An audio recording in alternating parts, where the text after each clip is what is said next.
여러분들은 지금 무엇으로 살아가고 있습니까? 고등학생이라면 성적이 무엇보다 중요하고요. 우리 청년들이라면 본인의 스펙을 쌓고 취업을 준비하는 일, 또 부모님들은 자녀의 성공으로 인해서 뭔가 또 이루고자 하는 모든 일들.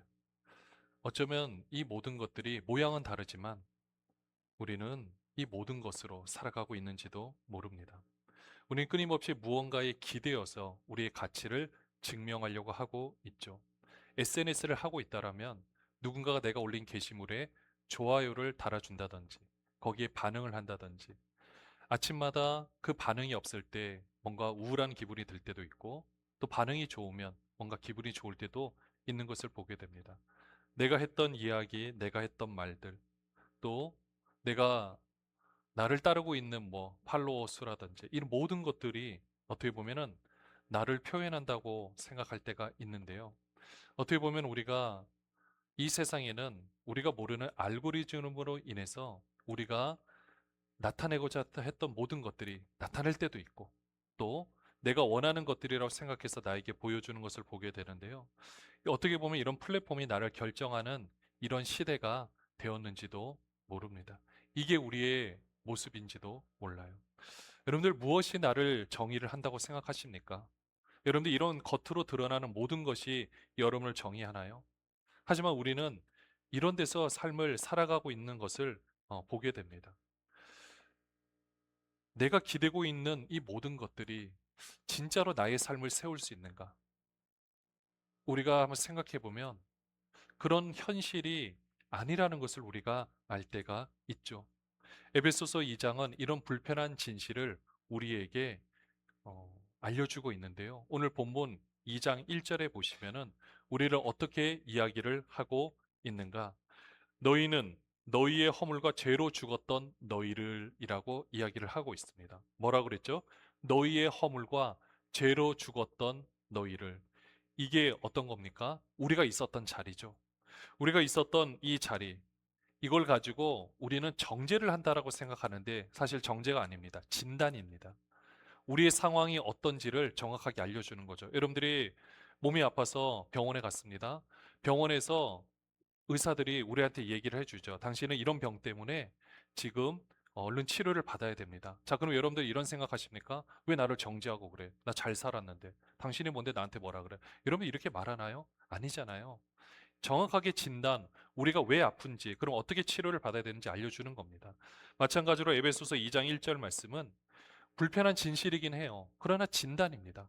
우리가 허물과 죄로 죽었던 우리들이라는 거예요. 그러면 우리가 왜 허물과 죄로 죽었느냐? 보시면은 세상 풍조를 따르고 있었던 것을 보게 되죠. 세상 풍조가 뭡니까? 시대의 흐름이라고 할 수가 있어요. 이 세상이 흘러가는 어떤 흐름. 어떻게 보면은 방향키 없는 이 배처럼 엔진은 굴러가요. 그래서 어디론가 향해 가는데 방향키가 없다고 보니 어디로 가는지 아무도 모르는 것이 어떻게 보면 이 세상 풍조인지도 모릅니다. 사람들이 뭔가 열심히 따라가요. 그러면 옆에 있는 사람들도 점점 같이 따라가는 거죠. 실제로 실험을 하는 경우도 있습니다. 어떤 한 횡단보도에서 한 사람이 하늘을 쳐다보고 있으면 그냥 쳐다보고 있는구나. 근데 두 사람이 똑같은 데를 쳐다보고 있으면 뭐지? 세 사람이 쳐다보고 있으면 그 옆에 있는 사람도 같이 쳐다본다라고 합니다. 골목길에서 누군가 한 사람이 쫓아 나오면은요. 왜 그러지? 두세 사람이 쫓아 나오거나 여러 사람이 쫓아 나와서 막 도망을 가면 함께 도망을 간다라고 하죠. 이게 어떻게 보면은 우리가 이 세상에서 뭔가 흘러가고 있는데 우리도 거기 편승되어서 살아가고 있는 우리의 현실인지도 모릅니다. 근데 뭐라고 말하고 있죠? 세상 풍조를 따라가고 있는 모습이라고 했습니다. 두 번째는 뭡니까? 사단의 권세, 공중 권세 잡은 자라고 오늘 2절 말씀에도 이야기를 하고 있어요. 어떻게 보면 이 시대의 흐름, 세상 풍조로 인해서 우리는 죽어 있었고요. 그 다음에 시대의 흐름 가운데서 이 사단의 지배로 인해서 우리도 어떻게 보면 이 가운데서 참 힘든 삶을 살고 있는지도 모릅니다. 근데 이 사단의 지배는 대단하게 우리를 막 지배해서 한다라는 그런 개념이 아니에요. 오늘날의 이 사탄이 이 세상을 지배하는 이 모습을 보면 지금은 가정을 택한 것 같습니다. 아니, 이미 하나님께서 택하신 가정을 무너뜨리려고 열심히 노력을 하고 있어요. 근데 마치 트로이 목마처럼 겉으로 뭔가 적군이 쳐들어오면 뭔가 방어를 하겠는데 이거는 그냥 전리품이야. 괜찮을 거야. 아무것도 아닐 거야. 하지만 그 속에 들어왔을 때 그것이 우리 가정을 좀먹고 있고 우리를 무너뜨리고 있고 우리를 해체하고 있는 모습을 봅니다. 여러분 가정을 한번 보십시오. 부모와 자녀 사이에 있는 이 관계들. 사실 오늘날의 대한민국의 가정은 많이 무너졌다고 다들 이야기를 합니다. 세상에서 어떤 성공을 이룬다라고 하면서 결국 가정은 등한시하는 모습들 아니면 세상에 어떤 것을 이뤘다라고 이야기를 하는데 마치 가정은 그렇지 않고 아무것도 이루지 못한 우리의 모습들 대부분이 이런 문제 때문에 고민을 하는 것을 보게 되는데요. 가정이 흔들리게 되면 어떻게 됩니까? 자녀의 정체성이 흔들립니다. 부모의 정체성도 마찬가지예요. 그렇게 되면 삶의 태도가 다 흔들릴 수밖에 없게 됩니다. 이런 우리의 현실, 사단은 계속해서 이 가정을 나쁜 것으로 지배하려 하고 있고 우리도 그 가운데서 영향을 받고 있는지도 모릅니다. 또 하나는요, 육체의 욕심이라고 이야기를 합니다. 이게 우리의 출발점이었어요. 육체의 욕심이 뭡니까? 내가 뭔가 나의 힘으로 뭔가를 이루려고 하는 우리의 모습이죠. 그렇게 하면 다 이룰 수 있을 거라고 착각을 하고 있는 겁니다. 여러분들 한번 보십시오. 근데 여러분들이 그 모든 것을 한번 채워보십시오. 여러분들의 힘으로 채울 수가 있습니까? 아무리 대단한 것을 채운다 할지라도 그것은 우리 삶에 평안함을 주거나 우리 삶에 만족함을 줄 수가 없습니다. 그러면은 이 모든 우리들 가운데서 하나님 아니고서 내가 어떤 것을 채우려고 하는 그래도 채워지지 못한 이 공허함, 어쩌면 이게 육체의 욕심이라고 할 수가 있는데요. 이런 우리의 모습, 그럼 우린 여기서 그냥 절망을 해야 될까요? 아닙니다. 하나님이 개입을 하세요.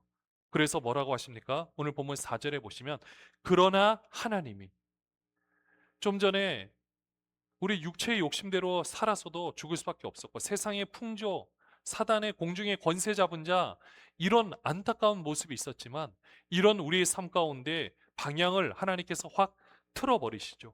어떻게 합니까? 우리 앞에 1절에 3절까지는 절망적인 상황이었는데 그 다음에 하나님이 오셨다라는 겁니다. 그러면 하나님께서 무엇을 하셨습니까? 이것이 중요하죠. 인간의 이야기가 끝나는 자리에서 하나님의 이야기가 시작이 됩니다. 이것이 복음의 구조라고 할 수가 있는데요. 하나님께서 어떻게 하셨느냐? 오늘 본문 5절 한번 보십시오. 5절 어떻게 기록되어 있습니까? 허물로 죽은 우리를 그리스도와 함께 살리셨고 허물로 죽은 우리를 어떻게 했다고요? 그리스도와 함께 살리셨다라는 겁니다. 여기서 우리는 십자가와 부활을 함께 볼 수 있어야 돼요. 우리 기독교의 핵심은 십자가죠. 그러나 중요한 것은 십자가 이후의 부활입니다. 그리고 새로운 생명으로 다시 한번 우리가 살아내는 거죠.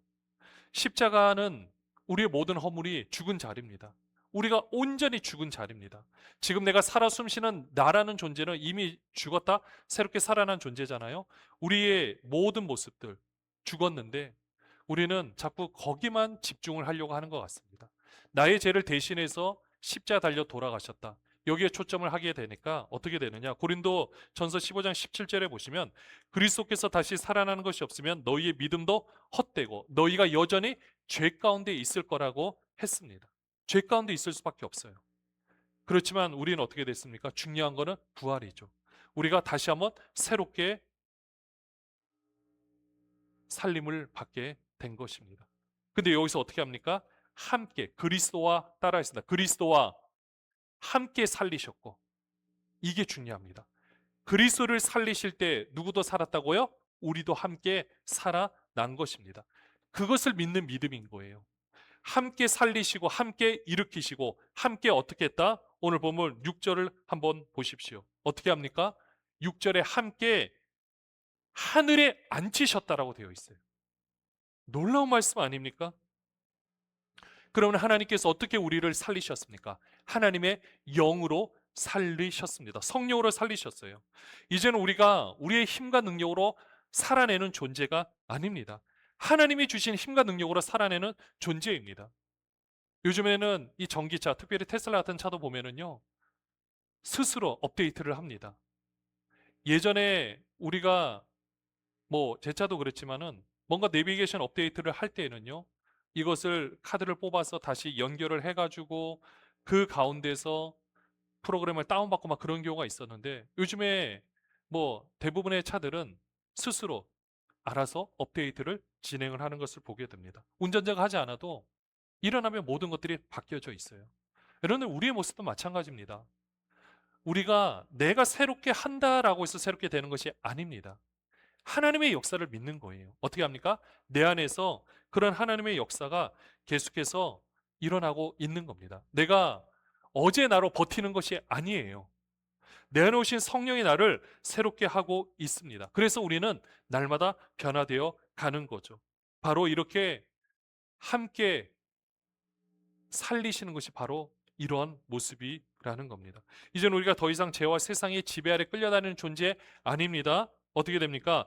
그리스도 안에서 하늘에 속한 존재로서 우리는 그 위치가 이동을 한 거예요. 이제는 우리는 그런 삶을 살아내고 있는 겁니다. 이 사실이 우리 삶의 태도를 바꿉니다. 내 성적이, 내 스펙이, 내 외모가 나를 정의하는 것이 아니라 하나님이 나를 그리스도와 함께 살리셔서 어떻게 했다? 함께 앉히셨다. 이게 우리의 정체성이에요. 이것이 나의 정체성이 되는 것입니다. 그래서 분명히 말씀해 주고 있죠. 우리는 누구라고요? 오늘 8절 9절 한번 보실까요? 8절 9절에 보시면은 너희는 뭐라고 되어 있습니까? 그 은혜에 의하여 믿음으로 말미암아 구원을 받았다라고 되어 있습니다. 자, 그 은혜에 의하여 믿음으로 말미암아 구원을 받았다. 자, 그럼 구원이 우리의 실력입니까? 여러분들, 구원이 여러분들이 하나님 말씀대로 뭔가 살아냈으니까 구원을 받은 겁니까? 나는 남보다 좀 더 다른 삶을 살았고 나는 좀 남보다 좀 더 신앙적인 삶을 살았으니까 나는 구원함을 받은 겁니까? 아니죠. 자랑할 근거가 없습니다. 구원은 내 실력이 아니라 뭐라 그랬어요? 하나님의 선물, 하나님의 은혜라는 것입니다. 그러면 반대로 내가 지금 하나님 뜻대로 좀 살지 못하는 것 같아요. 내가 뭔가 좀 부족한 것 같아요. 그럼 여러분들, 그것은 여러분들의 단순한 부족함 때문인 겁니까? 여러분들이 거기에 낙심해서 나는 여기서 더 살 수 없다라고 말을 해야 됩니까? 아니죠. 낙심할 근거도 없다라는 겁니다. 미완성이 실패가 아니라는 거예요. 우리는 지금 어떤 과정 가운데 있다라는 겁니다. 그게 어떤 과정인지 아십니까? 바로 오늘 10절 말씀. 뭐라고 되어 있죠? 같이 한번 읽어볼까요? 우리는 그가 만드신 바라. 이 만드신 바, 헬라어로 포에마, 바로 걸작품이란 뜻입니다. 우리가 알고 있는 시, 포엠이 이 단어에서 나왔다라고 합니다. 여러분, 한 시인이 시를 쓸 때 어떻게 씁니까? 그의 모든, 정말 인생의 모든 경험과 그가 가지고 있는 지력, 그가 가지고 있는 모든 것을 다 가지고 짧은 글 안에 모든 것을 포함해냅니다. 그래서 우리가 그 시를 대할 때는 그 굉장히 짧은 구절 한 구절이라도 그것이 우리에게 다가오는 그 메시지가 너무나도 큰 것을 봅니다. 그 사람의 집약체라고 할 수가 있죠. 마치 우리 걸작품은 뭡니까? 우리는 그가 만드신 바라. 여러분 한 사람 한 사람이 누가 만드셨다고요? 하나님께서 만드셨다라는 겁니다. 내 실력으로 만든 거 아닙니다. 다 하나님께서 나를 이렇게 만들어 주셨다라는 것입니다. 우리는 대충 찍어낸 복사본이 아니에요. 하나님의 걸작품입니다. 미켈란젤로는 이런 말을 했다라고 하죠. 한 조각상을 보고 우리는 보통 어떻게 합니까?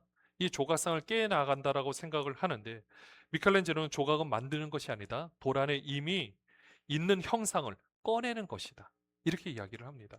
이미 있는 형상을 어떻게 한다고요? 그 돌 안에서 끄집어낸다라는 거예요. 여러분들, 우리의 모습이 우리가 보면 돌 같은 존재라고 할 수가 있습니다. 아무것도 아닌 존재라고 할 수 있어요. 그렇지만 우리는 거기서 끝나는 것이 아닙니다. 루브르 박물관에 가도 이 미켈란젤로가 그의 미완성 조각들이 있어요. 이 대리석에서 어떻게 보면은 우리가 봤을 때는 만들다 만 거지만은 대리석에서 몸의 일부만 빠져나온 작품들을 사람들은 뭐라고 말합니까? 돌에서 깨어나는 사람들이라고 이름을 붙여놓은 것을 봅니다. 이게 무슨 의미일까요? 우리가 우리의 겉모습을 우리는 깨서 만들어 간다라고 생각할 수 있어요.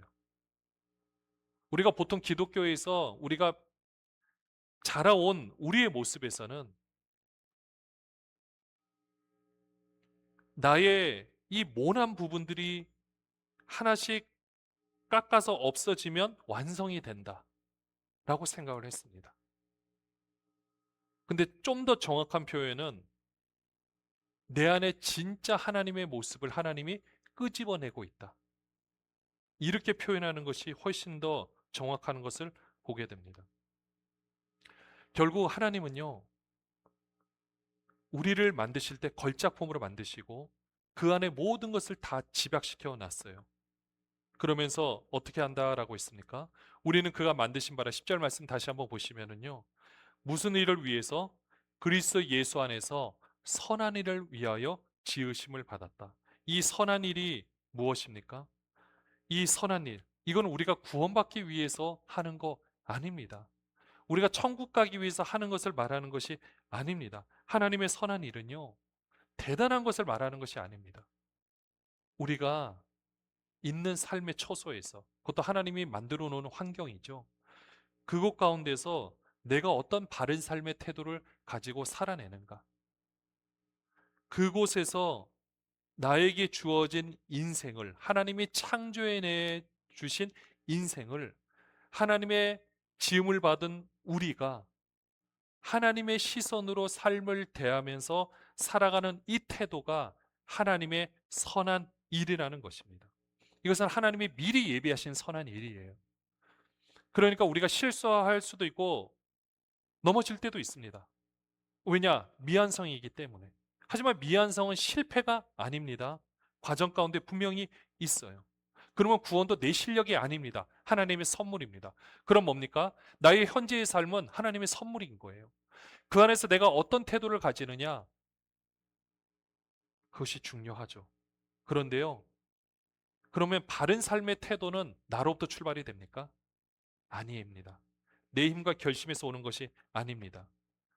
우리가 하나님의 말씀 오늘 읽었던 것을 확인했지만은 하나님의 영이 우리를 살리시고 그 능력으로 우리가 살아갈 때 비로소 바른 태도로 우리의 삶을 살아낼 수가 있습니다. 이것이 바로 하나님께서 만들어 가시는 삶의 어, 목적이고 우리 인생의 목적이기도 한 것입니다. 이것이 가장 선명하게 드러나는 자리가 어디냐면요, 가정입니다. 사단은 우리가 바른 태도로 삶을 살아가지 못하도록 어떻게 합니까? 지금도 우리 가정을 자꾸 흔들려고 하고 있어요. 가정 안에서 부모는 부모의 자리를 잃어버리게 만들고요. 자녀는 자녀의 자리를 잃어버리게 만듭니다. 서로를 하나님의 시선이 아닌 우리의 감정과 우리의 기대로만 바라보게 하는 거죠. 그러다 보니 오늘날에 얼마나 많은 이 가정이라는 관계 가운데서 얼마나 많은 이 문제점들이 발생하는 것을 보게 되는데요. 우리의 삶을 보면 그렇습니다. 먼저 우리가 가정에서는 부모와 자녀 역할로 나눠지겠죠. 우리의 부모라면 자녀를 우리의 경험과 기대의 틀로 정의를 하려고 하면 우리는 하나님이 우리는 그가 만드신 바라 하나님이 그에게 예비하신 선한 일을 우리의 틀로 정의하면 가로막을 수가 있습니다. 한번 내비게이션으로 생각해 보시면 돼요. 우리는요, 자신의 경험이라는 지도를 우리는 다 가지고 있습니다. 그런데 하나님은요, 각 자녀마다 다른 은사, 다른 부르심을 주셨을 수가 있어요. 그럼 우리 부모의 경험이 틀렸느냐? 아닙니다. 그러나 그것이 자녀의 가능성을 제한하는 기준이 되어서는 안 된다라는 거죠. 그래서 내 생각으로 자녀를 제한하는 것이 아니라 하나님의 시선으로 자녀를 바라보고 기도하는 겁니다. 이거는 부모와 자녀의 관계만 해당되는 것이 아닙니다. 우리가 삶을 살아갈 때 관계를 맺는 내가 영향력을 끼칠 수 있는 우리의 제자가 될 수도 있고요. 나의 직장, 어떻게 보면 부하가 될 수도 있고 이런 모든 관계를 다 포함을 하고 있는 겁니다. 우리가 그 모습을 봤을 때 내 생각으로 제한을 둘 것이 아니라는 거죠. 하나님의 시선으로 우리가 함께 볼 수 있어야 한다는 것입니다. 그럼 우리 자녀들은 어떨까요? 우리가 남들에게 영향을 받는 위치라면 어떠해야 될까요? 우리에게 해주는 그 부모의 사랑을 내 기분과 내 생각으로 판단해서 안 된다라는 겁니다. 때로는 상처가 되는 말을 해줄 수도 있습니다. 때로는 이해되지 않는 기대도 있고요. 그러나 하나님의 시선으로 우리가 바라볼 때 우리가 이 문제를 다르게 볼 수가 있다라는 것입니다. 또한 우리 자신을요, 우리의 생각으로 제한해서도 안 됩니다. 나는 어차피 안 돼. 우리 집은 원래 이래. 이런 말들은요, 사탄이 심어놓은 제한인 거예요. 여러분이 하나님께서 그의 걸작품이라고 만든 여러분들을 왜 여러분이 알지도 못하는 다른 사람의 시선과 왜 알지도 못하는 그 사단이 심어놓은 기준에 여러분을 제한시키려고 하고 있습니까? 지금의 성적, 지금의 상황, 지금의 실패가 우리의 전부입니까? 아니라는 거죠. 자녀로서의 바른 태도는요, 나 자신을 제한하지 않고 하나님께서 나를 위해 예비하신 그 삶을 바라보고 그 선한 일을 향해 나아가는 것입니다. 우리는요, 각자의 자리에서 하나님이 주신 힘으로 바른 태도로 살아갈 때 이 가정이 세워집니다. 가정이 세워질 때 사탄의 전략은 무너지게 될 수밖에 없습니다. 이것이 하나님의 선한 일인 거예요. 하나님은 지금도 가정을 세워가고요, 우리를 세워가고 있습니다. 이건 하나님의 선한 일로 지금도 일어나고 있는 거예요. 사는 여러분들, 이 말씀을 결론으로 맺으려고 합니다. 여러분들 하나님의 걸작품입니다. 믿으십니까? 여러분들은 하나님의 걸작품이에요. 오늘 이 자리에 오면서 이런 마음이 들 수도 있습니다. 왜 내 삶은 이렇게 풀리지 않는가? 왜 나는 이렇게 부족할까? 나는 왜 이럴까? 나는 무언가를 위해 살고 있긴 한가? 내 삶의 목적을 잃어버릴 때가 있습니다. 근데 하나님은 오늘 이런 우리들을 향해 뭐라고 말씀하십니까? 나 하나님이 내가 너의 죄를 위해 아들을 십자가에 내어 주었고 너를 위해 그를 다시 일으켰다. 이제 나의 영이 너희 안에 있다. 그러니까 너는 더 이상 세상의 기준으로 살 필요가 없다. 너는 내가 공들여 만든 걸작품이다. 너의 인생에 내가 미리 예비해둔 선한 일이 있다. 그 자리에서 바른 태도로 내가 주는 힘으로 살아가라. 여러분들, 하나님의 선한 일은 거창한 것이 아닙니다.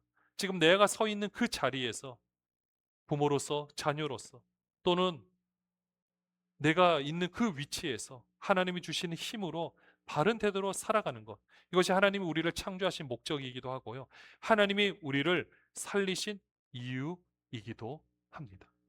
사랑하는 여러분들, 하나님의 선한 일은요, 바로 여러분 자신입니다. 바로 우리 자신입니다. 우리는 처음부터 이 질문을 가지고 오늘 말씀을 나누고 있는데, 하나님의 선한 일이란 무엇인가? 우리가 바른 태도로 삶을 살아가는 거거든요. 근데 결론적, 궁극적인 것은 누굽니까? 바로 여러분들입니다. 바로 하나님의 선한 일은 바로 우리입니다. 허물과 죄로 죽었던 우리를 어떻게 했습니까? 살리셨고 그리스도와 함께 일으키셨고 하나님의 영을 부어주셔서 우리를 이 자리에 세워주신 것, 이것이 바로 하나님의 선한 일입니다. 우리는 이것을 기억하셔야 됩니다. 나는, 한번 따라하겠습니다. 나는 하나님의 선한 일이다. 나는 하나님의 선한 일이다. 우리가 하나님의 선한 일입니다. 내가 증인인 겁니다. 예수 그리스도의 피 묻은 복음을 정하는 증인은 내 삶의 현장에서 나란 존재로 있는 것입니다. 남들이 원하는 존재로 내가 있는 것이 아닙니다. 하나님께서 고대하는, 하나님의 아들들이 나타나기를 원하는 그 소원을 지금 우리가 이루어내고 있는 겁니다. 그러니까 사랑하는 여러분들, 우리의 삶이 내일을 기약할 수 없다 할지라도 거기서 실망할 것이 아니라 오늘 현재의 삶 가운데서 내가 하나님의 걸작품이라는 그 인식을 가지시고, 오늘도 하나님이 나의 삶 가운데서 나를 만들어 가시면서 나를 끄집어내고 계시다, 이걸 기억하시면서 오늘 우리의 삶을 살아내시면 됩니다. 우리의 삶이 흔들린 것 같고 자존감이 무너지고 때로 우리 가정이 너무 힘들다라고 생각할 때 이 진리로 돌아오시기를 주님의 이름으로 축원합니다. 하나님이 당신을 살리신 것은 당신을 통해, 여러분을 통해, 나를 통해 선한 일을 이루시기 위함입니다. 그 일은 이미 시작되었습니다. 지금 이 순간 당신이 서 있는, 여러분이 서 있는, 내가 서 있는 바로 그 자리에서입니다. 하나님 아버지, 우리의 삶을 하나님께서 세워주시고 하나님의 선한 일로 지금까지 인도해 주셨습니다. 그리고 지금도 인도하고 계시고 앞으로도 역사하시는 줄로 믿습니다. 때로는 우리의 삶이 너무 힘들고 너무 어렵고 자존감이 무너져서 아무것도 할 수 없다고 생각하는 이때 우리를 세워주시사 다시 한번 살려주셨사오니 그 하나님께서 주신 힘과 능력으로 우리의 삶을 바른 태도로 살아낼 수 있는 우리 모든 분들 되게 하여 주시옵소서. 예수 그리스도의 이름으로 기도합니다. 아멘.